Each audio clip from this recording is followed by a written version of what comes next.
रुक करेंगे बड़ी खबरों की तरफ। लोकसभा स्पीकर पद से जुड़ी बड़ी जानकारी। स्पीकर पद के लिए विपक्ष ने उतारा उम्मीदवार। तो बता दें आपको कि सुरेश होंगे विपक्ष के उम्मीदवार और सरकार और विपक्ष में सहमति नहीं बनी है। बड़ी जानकारी आपको दे रहे हैं। लोकसभा स्पीकर पद से जुड़ी बड़ी जानकारी। स्पीकर पद के लिए विपक्ष ने भी अपना उम्मीदवार उतार दिया है और विपक्ष की तरफ से सुरेश होंगे उम्मीदवार। वहीं सरकार और विपक्ष में सहमति नहीं बनी है। हालांकि थोड़ी देर पहले बयान आया था राहुल गांधी की तरफ से कि वो स्पीकर पद के लिए सहमत तभी होंगे, समर्थन तभी करेंगे जब उन्हें डिप्यूटी स्पीकर का पद मिलेगा। लेकिन सरकार और विपक्ष में सहमति नहीं बनी है, तो ऐसे में अब विपक्ष ने भी अपनी तरफ से उम्मीदवार उतार दिया है। तो लोकसभा स्पीकर पद से जुड़ी ये बड़ी जानकारी। स्पीकर पद के लिए विपक्ष ने भी अपना उम्मीदवार उतारा है और सुरेश होंगे विपक्ष के उम्मीदवार। सरकार और विपक्ष में सहमति नहीं बन पाई है। अब देखना होगा कि आगे चुनाव क्या रंग लाता है। लेकिन स्पीकर पर सरकार और विपक्ष में बात नहीं बनी, सहमति नहीं बनी, तो लोकसभा स्पीकर पद के लिए विपक्ष की तरफ से भी के सुरेश को स्पीकर पद के उम्मीदवार के तौर पर उतारा गया है, जिन्होंने नामांकन दाखिल कर दिया है। तो ये इस वक्त की बड़ी जानकारी आपको दे रहे हैं। लगातार घमासान देखने को मिल रहा है सदन में। स्पीकर पद के लिए, लोकसभा स्पीकर पद के लिए चुनाव होना है, नामांकन भरे जा रहे हैं। वहीं सरकार और विपक्ष के बीच में लगातार थोड़ी देर पहले खबर मिली कि विपक्ष समर्थन देने के लिए तैयार हो गया है, लेकिन इसी शर्त पर कि अगर उन्हें डिप्यूटी स्पीकर का पद दिया जाए। हालांकि ये भी जानकारी मिल रही थी कि डिप्यूटी स्पीकर के लिए जेडीयू की तरफ से किसी व्यक्ति को यह पद सौंपा जा सकता है और ओम बिरला को दोबारा मौका मिल सकता है। सूत्रों के हवाले से जानकारी थी। लेकिन अब यहां पर विपक्ष की तरफ से एक बार फिर ये बात साफ हो गई है कि लोकसभा स्पीकर पद के लिए वो अपना कैंडिडेट उतार रहे हैं, क्योंकि के सुरेश ने अपनी तरफ से नामांकन दाखिल कर दिया है। तो जाहिर तौर पर यह बात साफ हो गई है कि डिप्यूटी स्पीकर पद के लिए एनडीए तैयार नहीं है विपक्ष को वो पद देने के लिए, और इसी वजह से सहमति नहीं बन पाई।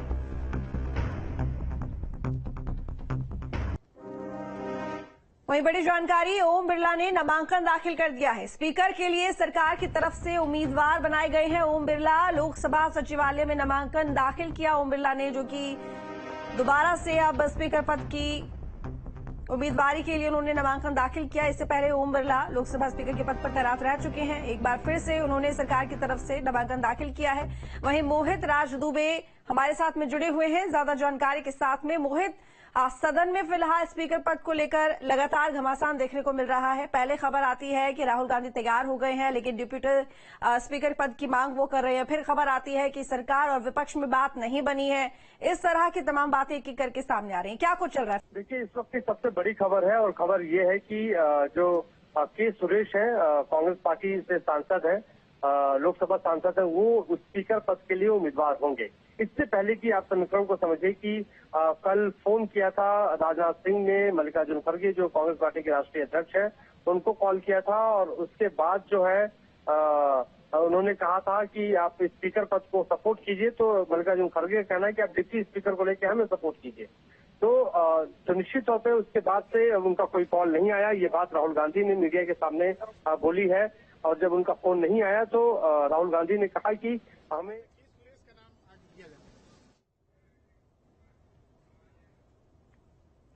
बिल्कुल मोहित, लेकिन अब अगर हम समीकरणों की बात करें, समीकरण क्या कहते हैं? अगर सरकार की तरफ से भी विपक्ष की तरफ से भी कैंडिडेट उतार दिया जाता है, जाहिर है नामांकन कर भी दिया है, तो ऐसे में किसका परिणाम ज्यादा भारी दिखाई दे रहा है? कौन बाजी मार सकता है? देखिए, बिल्कुल सरकार के पास बहुमत है, 293 सीटें एनडीए के पास है, तो निश्चित तौर पे अभी आंकड़ा जो है वो सरकार के पक्ष में है। और 234 सीटें जो है करीब वो कांग्रेस इंडिया गठबंधन के पास है।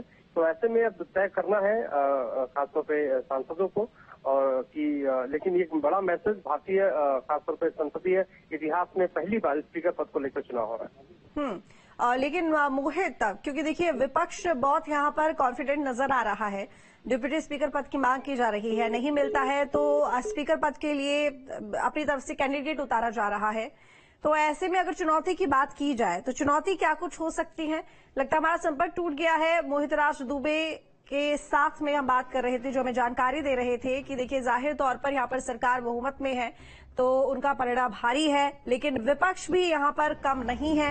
अब क्योंकि विपक्ष को मौका मिला है और इस बार विपक्ष ये दिखा रहा है कि वो सदन में कितनी मजबूत अपनी आवाज को उठा सकते हैं। स्पीकर पद के लिए चुनाव हो रहा है और विपक्ष की तरफ से भी कैंडिडेट उतारा गया है। सरकार ने अपनी तरफ से एक बार फिर से ओम बिरला को मैदान में उतारा है और के सुरेश के नाम को ही आगे किया गया था कांग्रेस पार्टी की तरफ से कि 8 बार के सांसद हैं, इन्हें प्रोटेम स्पीकर क्यों नहीं बनाया गया। तो उस पर बीजेपी की दलील आई, संसदीय कार्य मंत्री ने दलील दिया कि नहीं, वो बीच में 2 बार उनका गैप हो गया था और लगातार चुनाव नहीं जीते हुए हैं। भर्तृहरि महताब लगातार 7 बार चुनाव जीते हुए हैं, इसलिए उनको बनाया गया और इस सही मायने में संसदीय परंपरा भी है। तो खींचतान पहले दिन से दिखाई दे रहा है और ये देखने वाली बात होगी कि इस बार जो 18वीं लोकसभा है वो काफी हंगामेदार रहेगा। उसकी शुरुआत डिप्टी स्पीकर और स्पीकर के चुनाव से ही हो गया है। तो देखिए, ओम बिरला ने नामांकन दाखिल कर दिया है। स्पीकर के लिए सरकार की तरफ से उम्मीदवार है, वहीं के सुरेश को विपक्ष की तरफ से उम्मीदवार बनाया गया है। बड़ी खींचतान चल रही है फिलहाल सदन में, लेकिन क्योंकि सरकार के पास बहुमत है तो ऐसे में जाहिर तौर पर स्पीकर पद का अगर यहां पर बात करें स्पीकर पद के लिए प्रत्याशी के जीतने को लेकर, तो जाहिर तौर पर सरकार इस मामले में सबसे ज्यादा आगे चल रही है। लेकिन विपक्ष बहुत ज्यादा मजबूत स्थिति में फिलहाल सदन में है, तो अपनी तरफ से पुरजोर कोशिश है अपनी आवाज को उठाने की, मजबूती से सरकार के सामने खड़ा होने की। और आपको बता दें कि डिप्टी स्पीकर पद की मांग जो है विपक्ष की तरफ से की जा रही है। जिस तरीके से हमारे संवाददाता ने हमें जानकारी दी कि राजनाथ सिंह ने कॉल किया था मल्लिकार्जुन खड़गे को और उनसे कहा था कि आप स्पीकर के पद के लिए समर्थन कीजिए, तो उन्होंने ये कहा कि वो बिल्कुल करेंगे, लेकिन उन्हें डिप्टी स्पीकर का पद चाहिए। राहुल गांधी की तरफ से भी यही बयान आया कि वो स्पीकर के पद के लिए समर्थन तभी देंगे जब उन्हें डिप्टी स्पीकर का पद मिलेगा। वही बीच में ये भी खबर थी कि डिप्टी स्पीकर भी बनाया जा सकता है, जो कि इस डिप्टी स्पीकर पद के लिए ये उम्मीद थी कि जेडीयू की तरफ से कोई कैंडिडेट होगा जिसको ये पद सौंपा जाएगा। लेकिन विपक्ष ये मांग कर रहा है, अब क्योंकि सहमति नहीं बन पाई है तो विपक्ष ने जैसा कि कहा था कि अगर उन्हें डिप्टी स्पीकर का पद नहीं सौंपा जाता है तो स्पीकर के पद के लिए अपनी तरफ से कैंडिडेट उतार देंगे। तो के सुरेश जिन्होंने नामांकन दाखिल कर दिया है, वहीं ओम बिरला जो कि पिछली बार भी स्पीकर बनाए गए थे, इस बार भी उन्हें ये मौका मिल रहा है, नामांकन उन्होंने दाखिल कर दिया है। थोड़ी देर में चुनाव भी शुरू हो जाएगा, तो एक अलग ही घमासान सदन में फिलहाल देखने को मिल रहा है दोनों ही तरफ से। तो एक स्वस्थ लोकतंत्र और सदन जिसमें इस बार सरकार और विपक्ष दोनों ही एक दूसरे के सत्ता सामने, पक्ष है जिसे एनडीए कह सकते हैं। बीजेपी ने साफ किया था कि स्पीकर का पद जो है वो कोई किसी बीजेपी को के व्यक्ति को जाएगा और डिप्टी स्पीकर का पद एनडीए के सहयोगी दल को जाएगा और उसमें ज्यादा संभावना इस बात की है कि वो टीडीपी को चला जाए। तो ये बिल्कुल एनडीए की अपनी रणनीति थी। लेकिन जैसा मैंने पहले कहा कि विपक्ष इस बात पर अड़ा है कि जो परंपरा थी उस परंपरा का निर्वाह किया जाए और डिप्टी स्पीकर विपक्ष को दिया जाए। तो पलटवार करते हुए बीजेपी की तरफ से कहा गया कि इस परंपरा को कांग्रेस ने ही तोड़ दिया है, अब ऐसी कोई परंपरा नहीं है, अब दोनों एनडीए के पास ही रहेगा। और जिसकी वजह से अब एक राजनीतिक खींचतान देखने को मिल रही है और जो कभी हुआ नहीं भारतीय संसदीय परंपरा में और इतिहास में कि स्पीकर के ऊपर चुनाव हो और इस तरीके की खींचतान हो, तो उसकी स्थिति भी सामने आ गई। क्योंकि सत्ता पक्ष की तरफ से अगर ओम बिरला ने नामांकन किया है तो के सुरेश का नामांकन हो गया है और के सुरेश के नाम को लेकर के पहले दिन से ही राजनीति चल रही है, क्योंकि इनको प्रोटेम स्पीकर बनाने की मांग भी कांग्रेस की तरफ से और विपक्ष की तरफ से किया गया था कि सबसे सीनियर हैं, ये 8 बार के सांसद हैं, इन्हें बनाया जाना चाहिए। लेकिन वो नहीं बनाए गए थे क्योंकि 2 बार उनका गैप हो गया था। तो अब एक बात तो बिल्कुल साफ है कि एनडीए अपनी बात पर अड़ा है और विपक्ष अपनी बात पर अड़ा है। विपक्ष इस बात पर बिल्कुल कायम है कि उसे डिप्टी स्पीकर का पद मिलना ही चाहिए। अब उन्होंने स्पीकर के ऊपर प्रत्याशी उतार दिया है। तो अगर बीजेपी की बात की जाए तो बीजेपी ने पहले ही ये कहा था कि अगर वो नहीं मानेंगे, अपना प्रत्याशी उतारेंगे तो ठीक है, सदन के अंदर वोटिंग होगा और जिसके पास बहुमत होगी वो जीत जाएगा। तो अब लगता है कि डिप्टी स्पीकर पर भी इसी तरीके की स्थिति होगी। अब विपक्ष ने अपना उम्मीदवार उतार दिया, तो मुझे नहीं लगता, कम से कम मेरा अनुभव कहता है कि अब बीजेपी डिप्टी स्पीकर का पद ऑफर करेगी। तो बता दें आपको कि इतिहास में पहली बार ऐसा होने जा रहा है जब स्पीकर पद के लिए चुनाव होने जा रहे हैं। एनडीए की तरफ से जहां ओम बिरला स्पीकर प्रत्याशी होंगे तो वहीं इंडिया ब्लॉक की तरफ से के सुरेश को उम्मीदवार बनाया गया है। दोनों ही नेता अपना नामांकन दाखिल कर चुके हैं। अब कल लोकसभा अध्यक्ष के लिए चुनाव होगा, लेकिन बड़ी खींचतान देखने को मिल रही है इस पद के लिए। और विपक्ष की तरफ से पहले ही साफ कर दिया गया था कि डिप्टी स्पीकर का पद उन्हें ही चाहिए। राजनाथ सिंह का कॉल आया था मल्लिकार्जुन खड़गे को, लेकिन जब बात इस मामले पर मल्लिकार्जुन खड़गे ने ये कहा कि वो समर्थन जरूर करेंगे स्पीकर पद के लिए, लेकिन उन्हें डिप्टी स्पीकर का पद चाहिए। तो राजनाथ सिंह ने कहा कि वो कॉल बैक करेंगे। ये तमाम जानकारी राहुल गांधी ने दी है, उन्होंने ये बयान दिया है। उनका कहना है कि फिर उसके बाद राजनाथ सिंह की तरफ से कोई कॉल नहीं आया। जाहिर तौर पर यह साफ होता है कि वो डिप्टी स्पीकर के पद के देने के मूड में नहीं है। फिलहाल सरकार और विपक्ष के बीच में सहमति नहीं बन पाई है, तो सरकार के सामने एक चुनौती खड़ी हो गई है, क्योंकि विपक्ष ने भी अपनी तरफ से अपना कैंडिडेट इस पद के लिए उतार दिया है। वहीं ओम बिरला, जिन्हें दोबारा मौका मिल रहा है स्पीकर पद पर बने रहने के लिए, कल चुनाव होगा, आज नामांकन दोनों की तरफ से दाखिल कर दिया है। इंडिया गठबंधन की बात करें तो के सुरेश को प्रत्याशी बनाया गया है। एनडीए की बात करें तो ओम बिरला, जिन्होंने नामांकन दाखिल किया है और अलग अलग सेट में उन्होंने नामांकन दाखिल किया है।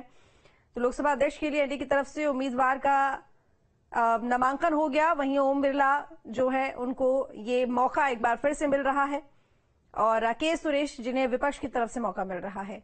खैर, खींचतान जारी है और विपक्ष मजबूत है, और उस मजबूती के साथ ही सरकार के सामने वो खड़ा है। इस बार आसान नहीं है सदन चलाना, जैसे कि पिछले 10 साल में हम देखते आए हैं, क्योंकि एनडीए बहुत ज्यादा मजबूत है, बीजेपी उससे ज्यादा मजबूत। सामान्य तौर पर देखा गया कि जब भी स्पीकर का चुनाव होता रहा तो एक सर्वसम्मति होती रही और विपक्षी पार्टी की तरफ से या किसी दल की तरफ से उम्मीदवार कभी उतारा नहीं गया, लेकिन इस बार उतार दिया गया। इसके पीछे सबसे बड़ी वजह यह है कि विपक्ष के पास जो संख्या है, तो विपक्ष को ऐसा लगता है कि अब वो जब चाहे सरकार को, सत्ता पक्ष को अपने संख्या बल के आधार पर वो झुका सकता है। हालांकि कांग्रेस के पास बात करें अगर, तो देखिए उनके पास आज के डेट में राहुल गांधी ने वायनाड सीट छोड़ दी है, तो उनके पास 98 सीट ही बचता है। उसके मुकाबले बीजेपी के पास आप देख लें तो 240 का आंकड़ा है, और पूरे एनडीए।